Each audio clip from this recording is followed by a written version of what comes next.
So, welcome to this course Physics of Semiconductors, and I will start the lecture with an demonstration, an experiment that you must have done, you must have seen during your primary classes or upper primary classes, and the experiment is right here on the table, which looks for which of the materials are electrically conducting and which of the materials do not conduct. So, look at that experiment once again.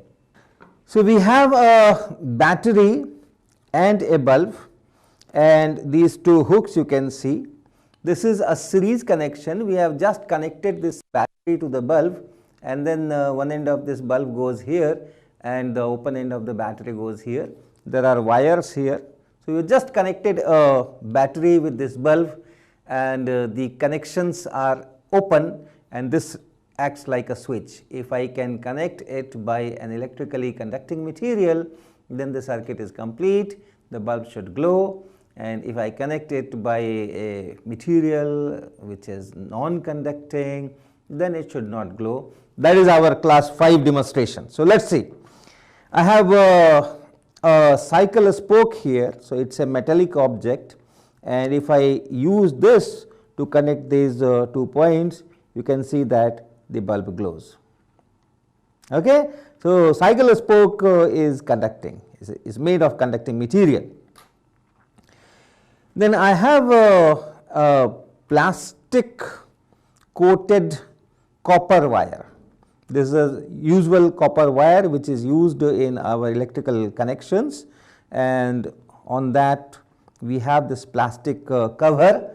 So, we have removed this plastic cover at the ends. So, if I use this copper wire to connect these 2 points, we again see that the bulb glows. So, copper is conducting, but this cover, plastic cover itself, here is that plastic cover alone. There is no copper wire inside, we have removed that, and this plastic cover, if I connect this, the bulb does not glow, and we say that this plastic is not conducting electricity, it is a poor conductor or an insulator. Okay, this is an insulator, but copper is a conductor. Varieties of things people put here, pencil lead, graphite and other things, and check what is conducting and what is not conducting. So, this primary school experiment just divides the materials in 2 categories, electrically conducting and then electrically non-conducting, which you can call insulators. But all conducting things are not equally conducting. All our circuits, all our household wiring, the motor of a fan, winding of this motor, all this is done with copper. Okay. One can do it with other metals also, they also conduct, but then copper is a much better conductor than aluminium. Aluminium is a better conductor than iron, iron is a better conductor than stainless steel, and so on. So, different materials have different conductivities. So, there is a gradation, it is not just a binary type conducting and non-conducting. So, I will give you some conductivities to give you an idea in what range conductivities vary. So, electrical conductivity,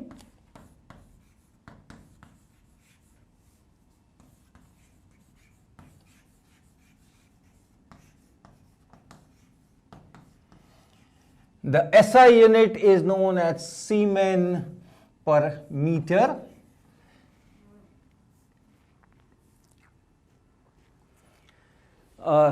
Don't worry if you do not understand what this Siemens per meter is, what this conductivity is, how it is defined. Maybe we will do it later in later lectures. But here just to compare, SI unit is given this S by M, and the numbers, you focus on the numbers to get a relative ideas that which one is more conducting, which one is less conducting, and so on. So focus on those numbers only. So silver, so let's start with silver. The silver conductivity is 6.30 into 10 power 7 in this SI unit. Copper is 5.96 times 10 to the power 7. So if you can do a silver wiring in your house, that will be much more efficient as far as the electric conduction is concerned. Of course, the costs will be, you will be at the top of the world. Then you have aluminium. Let us see aluminium. Aluminium, the conductivity is 3.5 times 10 to the power 7. So this is 6.30, this is 3.5. So aluminium is not that costly, but then yes, the conductivity is lower. Iron is 1.0 into 10 power 7, even lower. Stainless steel,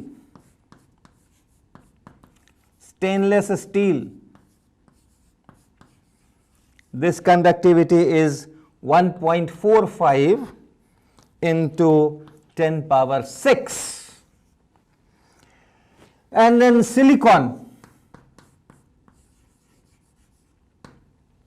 the conductivity is 1.56 into 10 power minus 3. Germanium, it is 2.17, just 2.17. Then you have diamond. Let us write here. Diamond,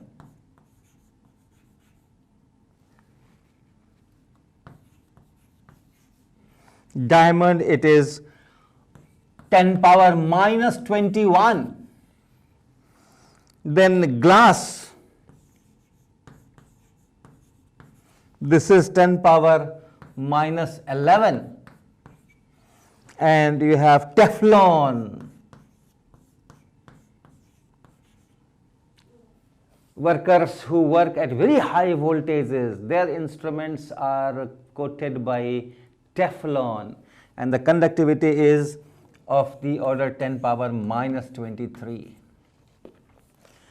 So that's the kind of variation, and what we are interested in this course, the course is physics of semiconductors.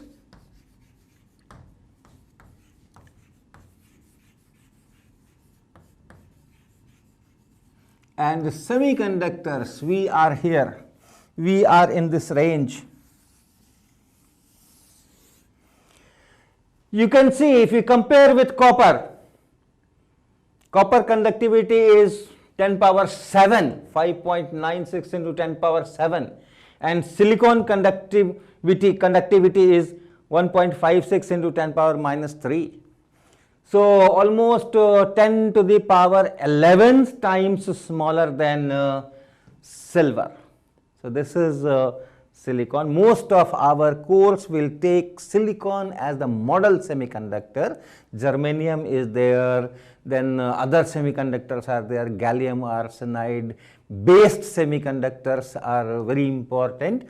But of this range, so almost 10 to the power 8, 10 to the power 10, 10 to the power 11 times smaller conductivity than copper or aluminium or metals. But if you compare with Teflon, if you compare with glass, if you compare with diamond, plastics, this conductivity is much higher.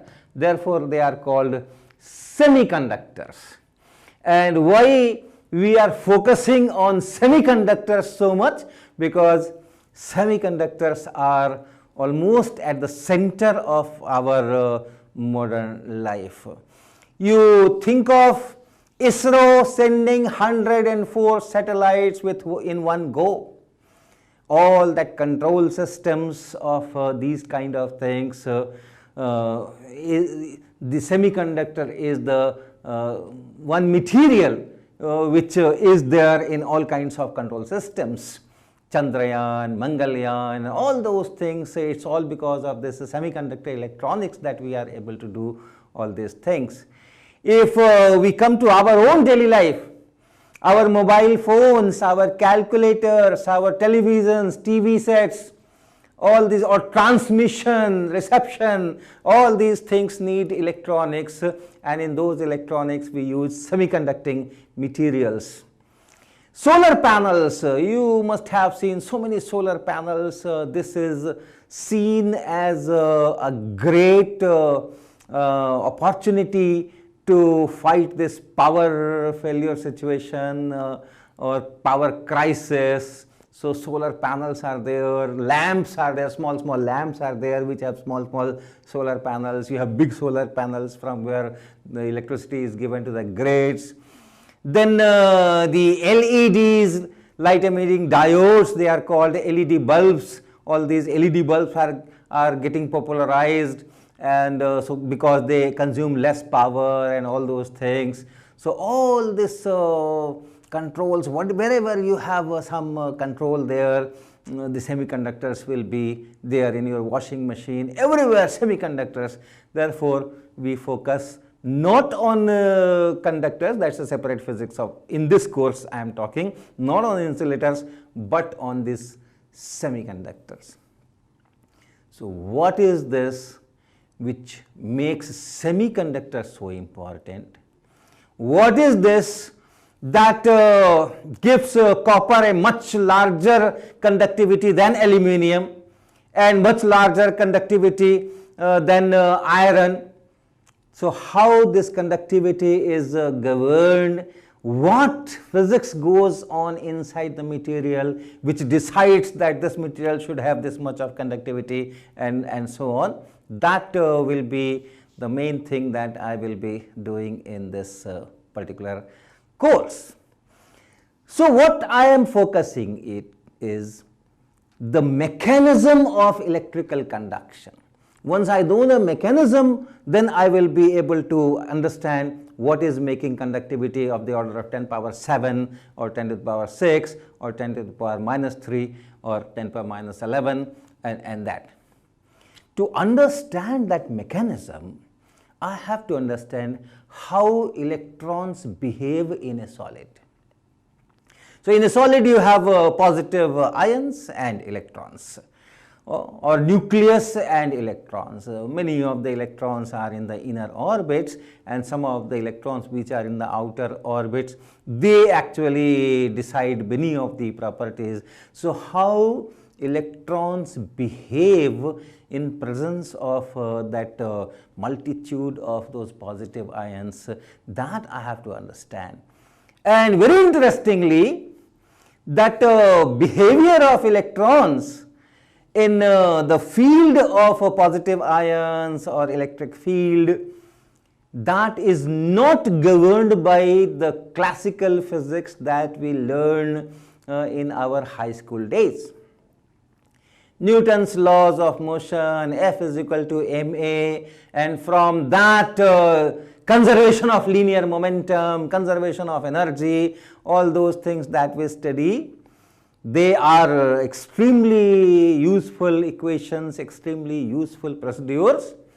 But when it comes to understanding the motion of electron, the behavior of electron, how electron will respond in a given situation, these laws do not work, and we have to learn a completely new kind of physics which we call quantum physics, quantum mechanics. The application goes, and then all those things we call quantum physics, but the basic theory is quantum mechanics. So little bit of that quantum mechanics is needed to understand behavior of electrons in a solid.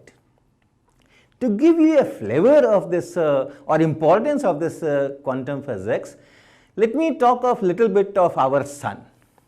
You know, we get all the energy on this earth from the sun. The life exists because we are getting so much of energy from the sun, and that energy is produced at the core of the sun. So what is there? Everyone knows in class 8, 9, we all study this, that you have a lot of hydrogen in the core of this sun. In fact, the entire sun is just hydrogen, and in the core you have hydrogen at very high temperature and high density, and that is being converted every moment into helium. And when hydrogen is being converted into helium, is combining the hydrogen atoms, ions, which are protons in fact, because hydrogen has only one electron, and at high temperature that electron goes away. So you have protons, and these protons combine to form a bigger nucleus, a helium nucleus, and during this, when it makes a bigger nucleus, energy is released, and it is this energy which finally comes to our earth. So let us do some little calculation using our Newton's laws and classical physics equations to see if these protons at that temperature are able to come so close so that they can form a nucleus. Okay, so let me do some calculations for that. So inside the sun, at the core of the sun,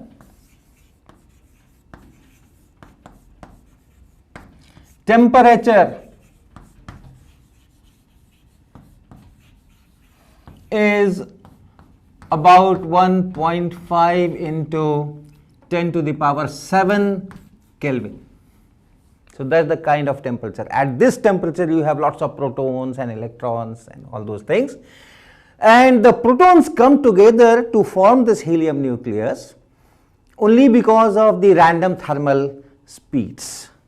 Okay, so in the first phase, you know, two protons come together, they make a nucleus, a proton is converted into neutron, and then a deuteron is formed. That's the first step of this reaction.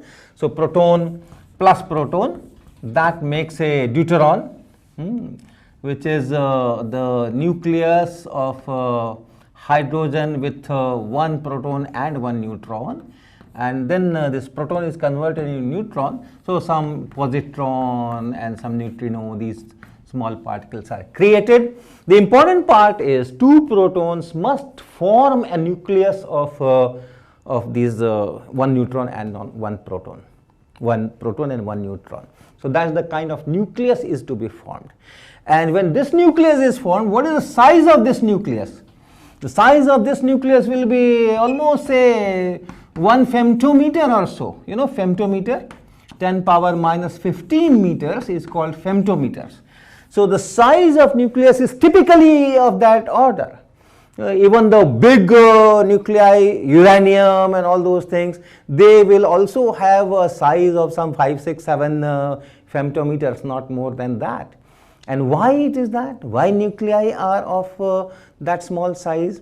Because the nuclear force which keeps this nucleus as one unit bound, that is a very short range force.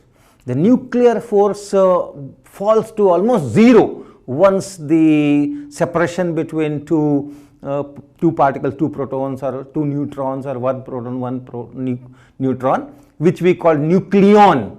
Okay, so proton or neutron, the common name is nucleon. So when two nucleons are let us say at separation more than 10 femtometers, the nuclear force is absolutely negligible, and therefore the nucleus is formed only in that range where the separations are femtometers type.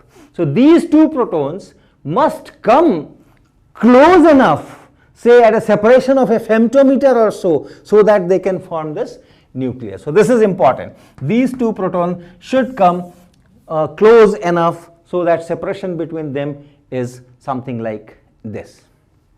Now let us say, at this temperature, at this temperature, all protons are moving here and there, random velocities. Let us say there is a proton, and in a very favorite situation, this is going this way, this is going this way, so that they are trying to come close enough to each other. If the directions are different, then anyway the chances are even less. What is the speed? What is the average speed of this proton at this temperature? So for that you must be knowing from kinetic theory of gases that the average kinetic energy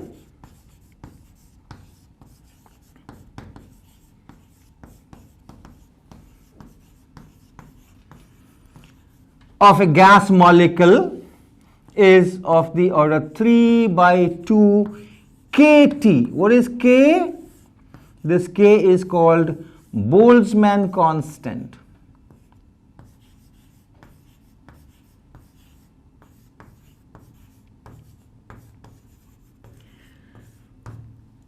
Now at this temperature, what is the value of this kT? This kT at this temperature, kT turns out to be about 1.3 kilo electron volt. Okay, you know kilo is 10 power 3 and electron volt is a unit of energy. 1 electron volt is 1.6 into 10 power minus 19 joules. So 3 by 2 kT is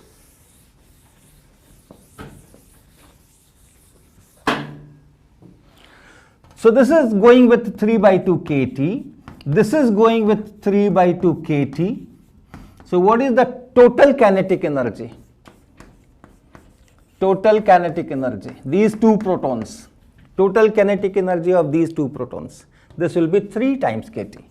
So this is 3 times kT and this is 3 into 1.3 kilo electron volt, which is 3.9 kilo electron volts. Okay, so this is the kinetic energy here. The separation is large, so electrostatic potential energy you can take very small, almost 0. Okay, how do you write electrostatic potential energy?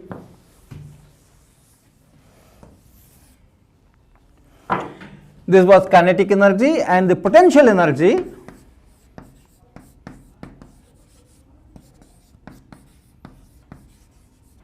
that is written as 2 protons. So charges are E and E, Q1 is E, Q2 is E. So Q1, Q2 over 4 pi epsilon naught R.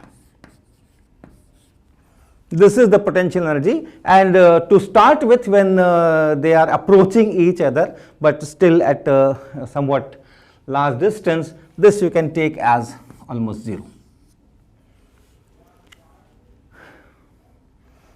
Now as they come closer, their speed will decrease because they are repelling each other. Remember, this is a proton, this is a proton, so they are repelling each other. The speed will decrease. They are coming closer. R is becoming smaller and smaller. So the potential energy is increasing, right? So the potential energy is increasing, the kinetic energy is decreasing, and our classical mechanics based on Newton's law tells me that kinetic energy plus potential energy should remain constant. So that total mechanical energy to start with is 3.9 keV. So that should remain 3.9 keV. The kinetic energy will decrease, potential energy will increase. What happens? Is it the case where the protons are slowing down, and at some place the speed becomes 0? So let's see. If that be the case, I should get a value of this separation R, where this entire kinetic energy is converted into potential energy. And if I try to calculate that R, if I get that R, then yes, sure, and if I see that no, that R is negative or some unphysical, then we will say that no, they are going and almost colliding with each other. So let's look at that situation where these two protons have come close enough here, and at this time the kinetic energy becomes 0 at some separation R. Okay, for that what should be the thing? It should be 3.9 keV. The total mechanical energy should be equal to E square over 4 pi epsilon naught and then R. And this quantity is a fixed quantity. This is electronic charge, 1.6 into 10 power minus 19 coulomb. 4 pi epsilon naught or epsilon naught is a fixed quantity. And if I calculate this entire thing, this E square over 4 pi epsilon naught in proper units, this turns out to be 1.44 eV/nm. Very useful relation. This electronic charge E square over 4 pi epsilon naught, you can write in SI units and you will get all those things, but you convert in this unit. This is EV and this is Nm. Nm is nanometers. Okay, Nm is nanometers. 10 to the power minus 9 meter is called a nanometer. So electron volt unit and then nanometer unit, 1.44 eV/nm. This is this part, and then it is R here. So from here you can calculate what is R. R will be equal to 1.44 eV/nm divided by 3.9 kilo electron volt, and if you calculate that, it turns out to be almost 400 femtometers. So as the separation decreases to 400 femtometers, the two protons lose all their kinetic energy. Their speeds have become 0. They are repelling each other, and from there they should go back. But remember, to form a nucleus of these two nucleons, to form this 2H1 deuteron nucleus, they must come close to, let's say, 1 femtometer or less. Only then they will be forming this. And at 400 femtometer itself, they have lost all their velocities. But we are still alive. Plants still grow. The activities on Earth is going on. So these protons are coming closer to each other, and they are coming in the range of this nuclear force, a femtometer. Even if at 400 femtometer, according to the classical physics, they cannot go closer than that. But they are coming closer to that. They are coming up to 1 femtometer or less, and they are forming this deuteron nucleus. And that is why finally few more reactions, and we do have this hydrogen converting into helium. And energy being generated at the core and then radiated, and all planets getting that energy. That is because the nature is governed by the rules of quantum mechanics, the rules of quantum physics. That is why all this activity is there. That is why the planet is there. That is why we are there. That is why this recording is there. That is why this course is there. So I will be now talking of a little bit of this quantum physics with reference to hydrogen atom. We will start with hydrogen atom, and then we will go slightly for bigger atoms, and then solids in which you have several atoms bonded together, and then how that electron will behave there. So that quantum physics we will be talking